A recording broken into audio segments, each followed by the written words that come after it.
Travaux se poursuivent à Val-de-Chaise pour éviter d'éventuels dégâts en cas de crue du Piézan. Le lit du cours d'eau a été élargi et aujourd'hui les habitants ont pu assister au balai des hélicoptères qui transportaient les arbres coupés, ceux situés au bord d'un ravin afin qu'ils ne tombent pas dans le torrent. Loïc Blache, Frédéric Pasquette. Au pied des Bauges, c'est un étrange balai qui a agité le ciel de Val-de-Chaise toute la journée. Un super puma transportant des troncs d'arbres qui peuvent parfois peser plusieurs tonnes. De quoi attiser la curiosité. Oh, c'est impressionnant l'hélico, c'est impressionnant le bruit parce qu'en fait on a toutes les feuilles qui volent des arbres. Ça transporte beaucoup de bois et il faut quand même être assez habile pour ne pas faire tomber le bois en chemin et arriver à le prendre dans la forêt. Au total, ce sont 50 hectares de la dent de Cons qui sont concernés par cette opération.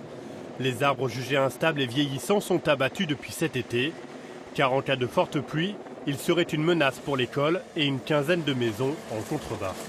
Ces bois sont en bordure de ravin, instables. Ces bois basculent dans le ravin.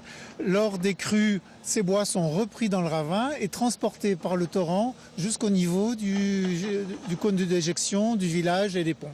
C'est pour ça qu'il fallait retirer ces bois-là avant qu'ils ne soient dans le fond des ravins et dans le torrent le jour de la crue. Un chantier nécessaire mais qui a un coût. 500 000 € pris en charge par les différents propriétaires des terrains concernés. Cette opération se poursuivra l'année prochaine. Quant au bois abattu, il a déjà été vendu à une scierie locale.